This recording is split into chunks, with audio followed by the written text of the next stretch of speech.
안녕하세요, 모카 김한영입니다. 오늘 만나볼 차는 아우디 Q6 e-tron 퍼포먼스 프리미엄입니다. 아이 복잡하네. 이렇게 복잡한 이유가 있습니다. 짝수를 전기차로고 홀수는 일반차로 하자, 이런 식으로 했다가, 아니 그 반대였던가?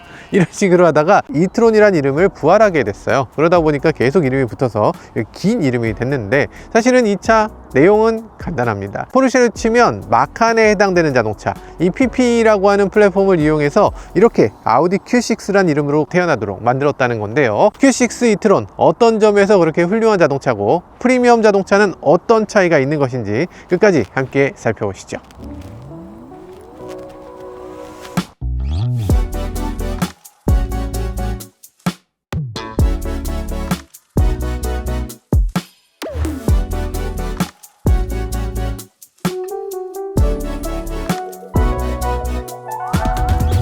디자인에서 굉장히 대단하죠. 멀리서 딱 봤을 때 와, 굉장히 고급차구나 라는 느낌이 딱 듭니다. 이게 전기차 시대에도 아우디의 특유의 그런 디자인을 살려놓고 있구나 라는 생각이 들고요.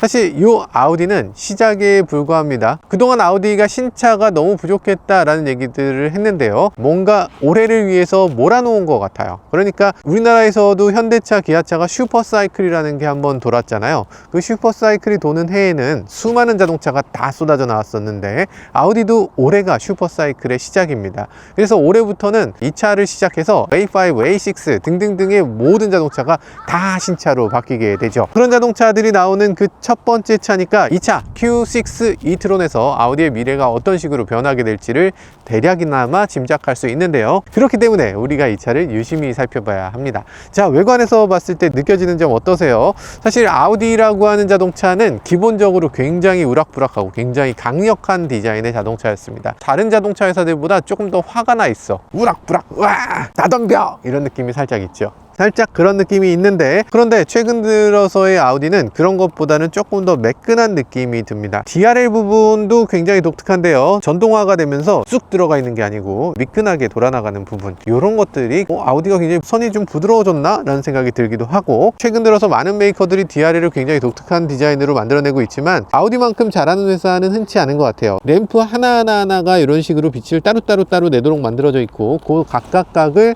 또 크롬으로 감싸놔서 굉장히 화려한 모습을 보여주고 있습니다. 그리고 DRL은 지금 두 가지 서로 다른 형태로 만들어내고 있는데, 이런 식으로 하거나 아니면 이런 식으로 바꿀 수가 있어요. 많은 메이커들이 그렇게 하듯이 디자인을 나중에 소프트웨어 업그레이드를 통해서 또 다른 형태로 바꿀 수 있을 걸로 예상이 됩니다. 그래서 웰컴 램프 같은 것을 할 때도 이 DRL이 주르륵 켜지는 이런 모습을 보여줄 수도 있죠.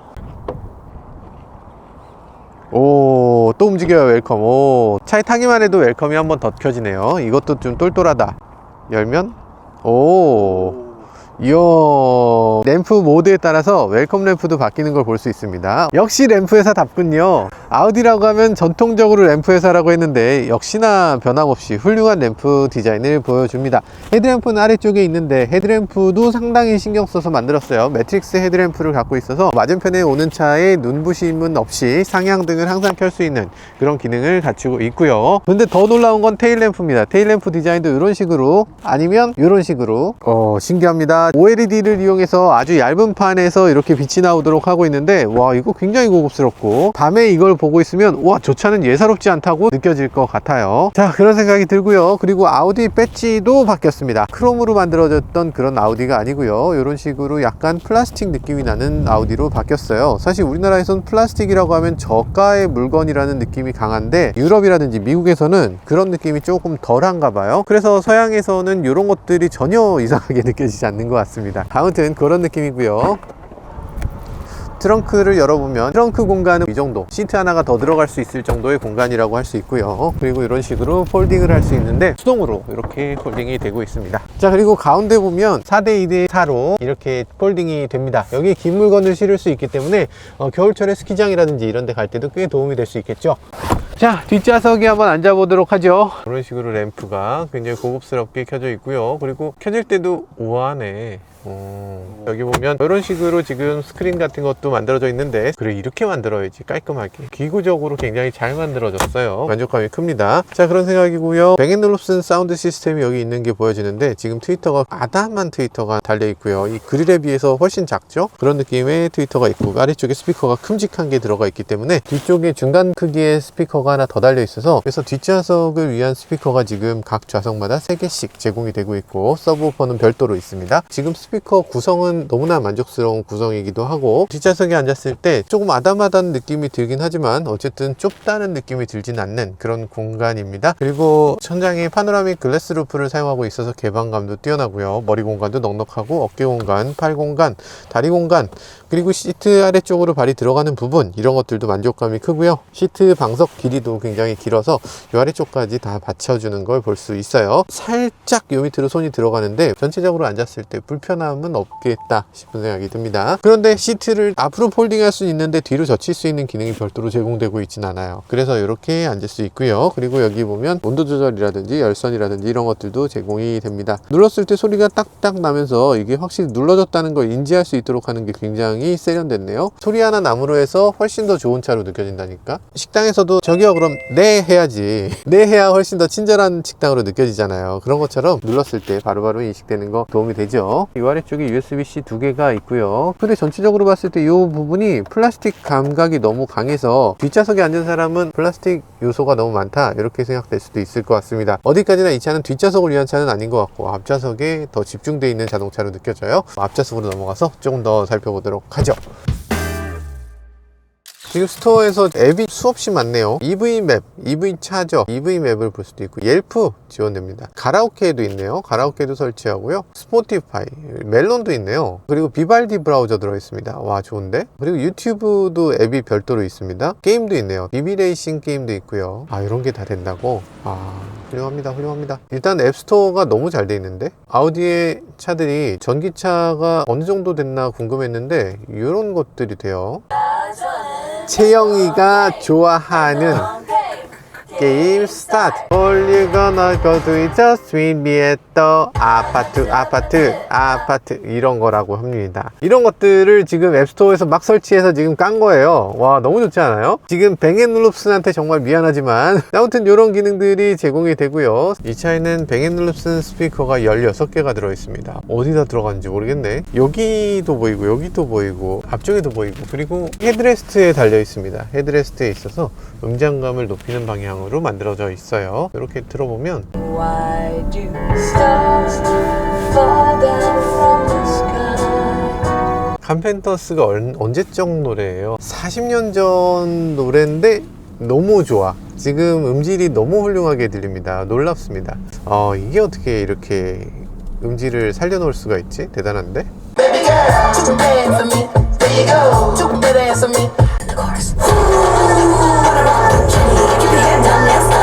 오디오 왜 이렇게 좋죠? 오디오가 이게 굉장히 신기합니다. 여기 어디 스피커가 위에 있는 것 같은데 없어요. 아 여기 숨겨져 있었네? 스피커 어디 숨겨놨나 했더니 이렇게 스피커가 앞유리를 향해 있습니다. 굉장히 희한한 세팅이죠. 이렇게 앞유리를 향해서 스피커를 놓으면 어떻게 되냐면 음장이 이 앞쪽에 가서 맺히게 되는 것 같아요. 그래서 앞유리에서 마치 소리가 나는 것처럼 반사된 소리를 이 사용자한테 주겠다라는 의지겠죠. 물론 이런 식으로 하게 되면 사실은 이 스피커는 이쪽에 더 포커스가 되어 있습니다. 조수석 쪽에 더 포커스가 돼서 조수석 쪽으로 가겠다라는 얘기고, 저기 있는 스피커가 조금 더 운전자를 위해서 가겠다라는 의지입니다. 그래서 운전자한테는 이 소리가 좀 덜 들리게 하게끔 이렇게 각도를 꺾어 놓은 거고요. 소리가 가까운 게 더 크게 들리면 이쪽에서 소리가 나는 것처럼 들리니까 그렇게 되지 않도록 하는 아이디어로서 방향을 틀어서 이 운전자는 스피커의 측면을 볼 수 있게, 조수석에 있는 사람이 스피커의 정면을 볼 수 있게 하는 그런 것들을 아주 극단적으로 꺾어 놓고 있어요. 그리고 또 여기 잘 보면 이 기둥 자체도 아주 인상 깊습니다. 이런 식의 기둥을 본 적 있으세요? 아마 많이 못 보셨을 거예요. 이건 독일 자동차 회사들이 많이 하는 건데, 하이드로포밍이라고 해서 이 기둥 자체의 형상을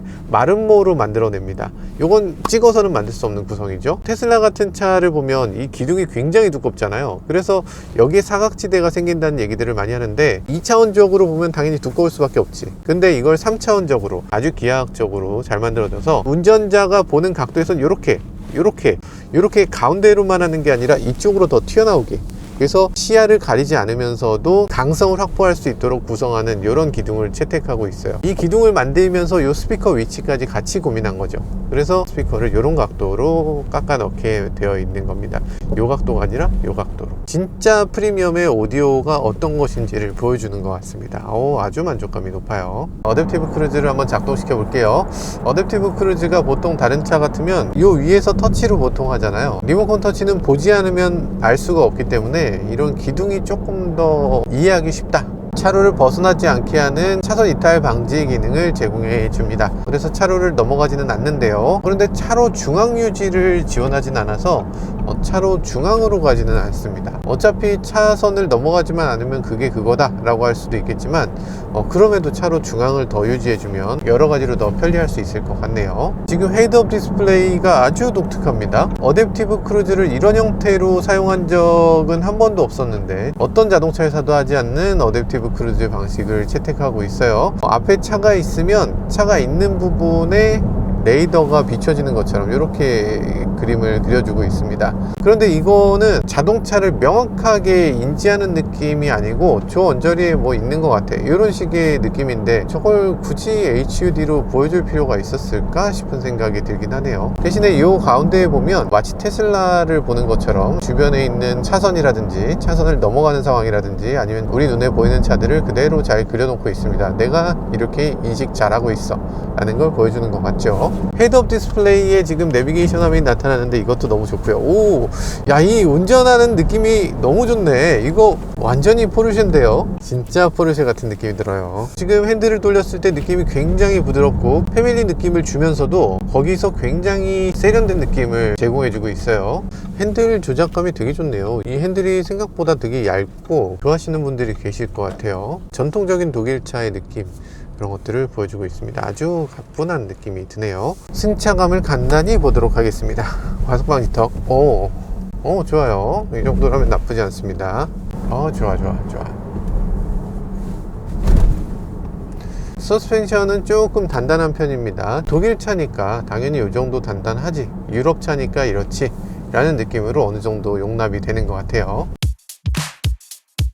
자, 출력 301마력이 된다고 합니다. 지금 후륜구동 모델이기 때문에 그렇게 강력한 출력은 아니지만 그래도 뭐 나름대로 괜찮습니다. 나가는 느낌은 나쁘지 않습니다. 시속 100km까지 가속 시간은 6.7초. 차가 나가는 느낌이 굉장히 사뿐사뿐하고 굉장히 발랄해요. 그러니까 예전에 가솔린 차 탈 때 뭔가 주행 감각이 좀 답답하지 않나 라고 얘기했던 차들이 꽤 있잖아요. 근데 전기차 중에는 그런 차가 없습니다. 전기차는 어떤 차를 선택해도 잘 나가. 아무리 못 나가는 차도 답답하진 않아요. 정말 잘 나가는 자동차들, RS e-tron 같은 차를 타게 되면 그때는 뭐 그건 어마어마하죠. 근데 RS e-tron 같은 차 아니더라도 전기차는 항상 시원시원하다. 가속감에서는 부족하지 않은 게 대부분일 것 같아요. 저희가 타는 시승차는 기본적으로 후륜구동입니다. 그런데 쿼트로 옵션을 넣을 수도 있어요. 쿼트로 옵션을 넣게 되면 사륜구동이 들어가게 되는데 모터 하나가 더 추가돼서 출력이 380마력대로 올라가게 됩니다. 한 80마력 올라가는 건데 80마력 올라가는 거 그리고 사륜구동이 되는 거 요거에 얼마를 쓸 수 있을 것 같으세요? 500만원? 그런데 무려 1,800만원을 추가해야 됩니다. 물론 쿼트로가 그냥 모터 하나만 딱 추가해 주는 건 아니고요. 서스펜션이 에어 서스펜션으로 바뀌게 됩니다. 그 밖에도 디테일한 몇몇 가지가 바뀌게 되는데 그러면 몇백만원 정도 더 낼 수 있을 것 같은데 1,700만원은 저는 거기까지 못 넘어갈 것 같아요. 그래서 쿼트로는 아니지만 기본적으로 후륜구동이기도 하고 후륜구동의 주행 감각이 느껴지기 때문에 이런 것들이 굳이 사륜구동이 필요할까? 라는 생각이 들게 하는 요소라고 생각됩니다. 자, 그래서 이 차를 보면 전기차니까 배터리에 대해서 빼놓을 수 없겠죠. 이 차에 들어가는 배터리는 100kWh 배터리가 들어갑니다. 자랑스러운 대한민국의 삼성 SDI 배터리가 들어가고요. 다른 분들은 어떤지 모르겠는데 저는 왠지 국산 배터리가 들어가면 신뢰가 되더라고요. 그런데 아우디가 인증 주행거리를 잘 못 받는 걸로 유명하거든요. 주행거리 받은 것보다 훨씬 더 멀리 가는 경우가 많이 있었어요. 예전에 Q4 e-tron도 그랬죠. 그런데 Q6 e-tron 같은 경우는 워낙 배터리가 크기도 하고 워낙 멀리 가는 자동차다 보니까 주행거리 470km를 달성했습니다. 대단한 정도의 주행거리다. 그것도 한국에서 인증을 그렇게 받았다는 건 대단하다. 그리고 이 차의 충전 시스템 800V 시스템으로 운영이 됩니다. 그래서 충전할 때 10%에서 80%까지 충전 시간이 22분 만에 가능하다고 합니다. Q6 e-tron은 8,200만원대부터 시작하는데요, 프리미엄 모델은 8,900만원대부터 시작합니다. 저희가 타는 이 차는 9,800만원이나 하는 엄청나게 비싼 자동차입니다. 어지간한 자동차 회사들은 옵션을 제공하지 않는데, 이 아우디 같은 경우는 여러가지 부분에서 옵션을 제공하면서 선택의 폭을 조금 더 넓혀주는 모습을 볼 수 있죠. 수입차 치고는 굉장히 드문 케이스다 라고 할 수 있습니다. 그런데 이 차를 봤을 때 가장 먼저 고민되는 것은 차급입니다. 지금 전장만 놓고 봤을 땐 산타페나 소렌토의 차급하고 거의 비슷하거든요. 그래서 산타페 소렌토급인가 생각해보면 3열이 없잖아요. 그리고 짐 공간도 그렇게까지 넓진 않습니다. 그래서 그런 것들을 감안하면 어느 급인가 살짝 고민되죠. 유럽에서는 이런 정도의 자동차가 대부분입니다. 그러니까 유럽에서 산타페는 너무 크게 느껴져요. 그러니까 크기가 커서 나쁜다는 건 둘째 치고, 차가 버스같이 생겼어, 뭐 미니밴처럼 생겼어, 이런 것들이 자동차를 사는데 부담으로 느껴지기 때문에 SUV더라도 다이나믹하게 잘 달리는 자동차를 추구하게 되고, 그래서 이런 종류의 자동차가 득세를 하게 됩니다. 프리미엄 자동차라면 모름지기 산타페만한 그런 큰 크기를 갖고도 반드시 차가 다이나믹하게 잘 달릴 수 있어야 되고, 움직였을 때 큰 덩치가 느껴지지 않아야만 합니다.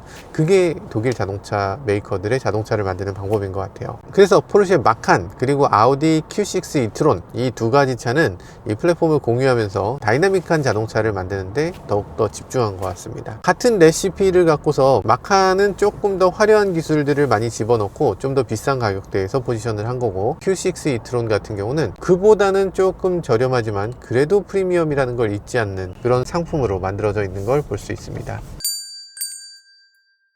조수석에 있는 디스플레이는 이런 게 있습니다. 디스플레이를 이런 식으로 디자인을 바꿔가면서, 아니면 내비게이션 목적지를 옆에서 입력해 줄 수 있어요. 조수석에서 이런 것들을 입력해 줄 수 있기 때문에 너무 편리하고요. 자, 음악을 틀어보도록 해 라고 하면 조수석에 있는 사람이 음악을 대신 틀어줄 수 있게 되죠. 내비게이션을 보면 도착 배터리 잔량이 여기 표시가 되는데, 이런 것들이 너무 편리하다고 할 수 있죠. 전기차를 몰아본 분들은 다 공감하실 겁니다. 왜냐하면 처음에 내비게이션 세팅할 때 배터리 잔량을 한번 보여주고 사라져 버려요, 보통은. 그런데 실제로 우리가 주행하다 보면 돌발 상황들이 있을 수 있잖아요. 가속 페달을 더 밟았다거나 덜 밟았다거나 뭐 등등등의 이유로 목적지까지 갔을 때 배터리 잔량이 달라질 수 있습니다. 처음엔 갈 수 있었는데 가다 보면 못 가게 되는 수도 있는 거예요. 그렇기 때문에 그걸 실시간으로 계속 보여줄 필요가 있습니다. 그런 것들이 항상 나와 있어서 경험이 좀 있는 브랜드답다는 생각이 드네요. 현재 주행하실 때 조수 모니터 보이시나요? 안 보이네요. 지금 보고 있어요? 네. 오? 그래요? 난 아예 안 보이는데? 어떻게 이렇게 아예 안 보일 수가 있지? 오? 이젠 보여. 유튜브로 들어가면? 안 보여. 어떤 상황에서 안 보이는지 잘 모르겠네요. 어쨌든 지금 운전석 쪽은 이렇게 꺾어서 이쪽이 보이고요, 조수석 쪽은 저렇게 꺾어서, 그래서 운전석 쪽에 최대한 안 보이게끔. AI라는 음성인식 비서관, 인공지능 자율주행이 시작됐고, 운전석에 있는 사람은 화면은 볼 수 없지만 소리는 들을 수 있어서 이런 것들은 아주 재미있는 기능이네요. 야, 잘했다. 아, 요거 굉장히 특이해요. 여기 보면은 버튼들이 하나의 모듈로 다 연결되어 있습니다. 여기 원래 버튼들이 여러 개가 있잖아요. 예를 들면 사이드미러 조절, 도어 언락, 이런 버튼들이 다 따로따로 있잖아요. 아니면 램프, 이런 버튼들이 다 여기 하나의 판으로 다 결합이 되어 있습니다. 이런 것들도 굉장히 세련되게 잘 처리된 걸 볼 수 있네요. 아마 내구성에서도 더 유리할 것 같고 여러 가지로 도움이 될 것 같습니다. 깜빡이가 되게 세련됐네. 깜빡이 켰을 때 스르륵 하고 옆으로 드르륵 이렇게 가는 거, 요거 굉장히 세련됐네요. 생각해보면 많은 것들이 아우디에서 시작됐습니다. 현대차도 그렇고 많은 메이커들이 요즘은 그릴을 이런 식으로 크게 하나를 가져가잖아요. 그것이 결국에는 아우디에서 시작됐습니다. 모노 그릴이라는 게 있었는데 그 당시만 해도 그런 식의 그릴이 없었어요. 그러니까 오죽하면 모노 그릴이라는 그런 단순한 이름을 붙여도 아우디의 특징이 될 수가 있어. 그 전까지는 그릴이 명확하게 그릴이라는 느낌이 들지 않았던 거죠. 그러니까 위쪽 그릴과 아래쪽 그릴이 엄밀히 구별이 돼 있는데 그 두 개를 하나로 묶는 거, 그거를 아우디가 처음으로 했다는 거죠. 그 전까지는 없었습니다. 그 중간에 반드시 범퍼가 있었지. 그래서 그 아우디가 모노 그릴을 만든 이후로 많은 메이커들이 그걸 따라가게 되면서 요즘 들어서 그릴이 지나치게 크다, 지나치게 못생긴 거 아니냐, 이런 얘기도 나오게 된 거죠.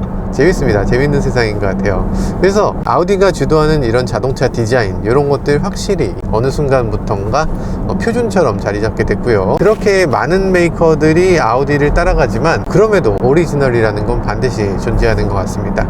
아우디를 탔을 때 아, 이 차가 오리지널이었지 라고 생각되는 부분이 있네요.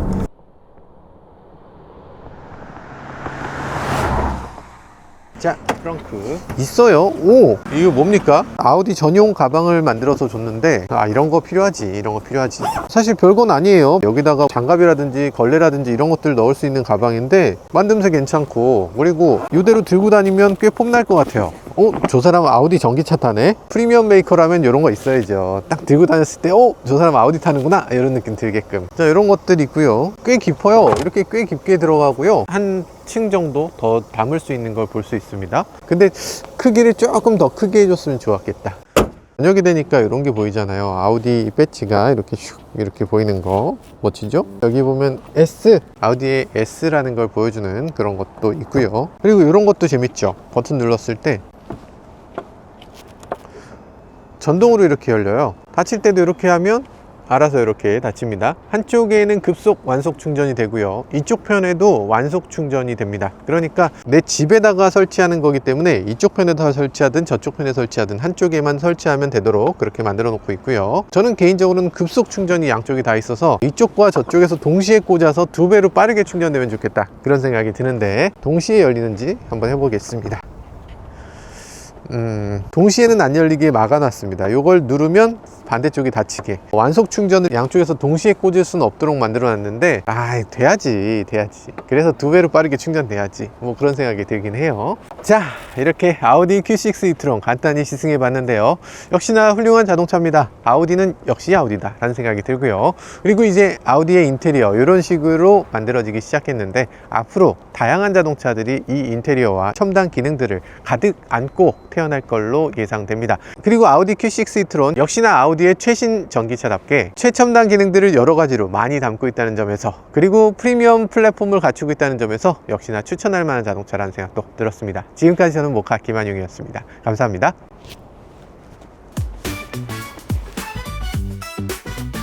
김한영의 모카 소차의 이야기, 세상은 넓어 차들은 달려가지, 하나 둘씩 펼쳐지는 차의 모험, 바퀴 아래 세상은 무궁무진해, 모카에 몰두해.